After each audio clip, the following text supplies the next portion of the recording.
The Ukrainian army pressing ahead with an advance on the capitals of two self-proclaimed republics in the east of the country. Towns and villages in the regions are the scenes of constant shelling and battles. RT's Finoshina joining us live with the latest from there. So what's the situation in East Ukraine, Maria?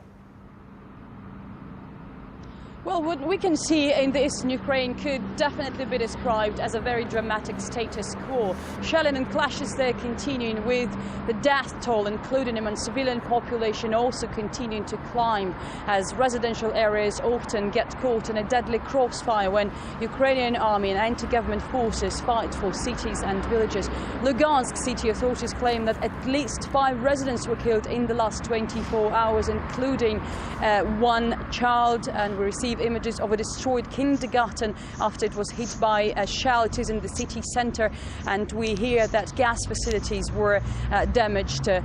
And humanitarian situation in the city remains very tense. Electricity there has been cut off for several days already. There are also problems with running water, and the officials of the self-proclaimed Republic of Lugansk warn that it could lead to a real humanitarian catastrophe. And of course, in this situation, people continue to flee what they call a war zone. We are now next to the Russian-Ukrainian border that every day tens and sometimes even hundreds of people try to cross, and the crossing itself very often becomes a very dangerous journey. Let's now listen to what people are saying.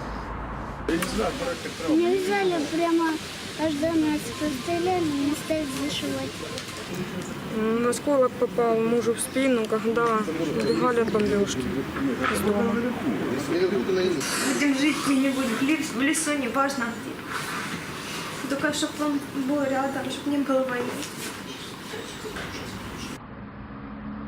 While people are leaving Ukraine and running from violence, with shelling and clashes continuing, it is not an easy task to do. The whole city is destroyed, apartment buildings and private houses alike. It's been going on for about 8 days. There was a pause in the shelling when we managed to take 2 buses full of refugees out of town. Then it started again. We've got no transport, fuel or water. We're trying to bring bread into town under fire. Well, as you can see, the situation on the ground remains dramatic, and so far, unfortunately, there is no any indication that it could become any better anytime soon. Back to you. RT's Finoshina live for us in southern Russia. Thanks for that update.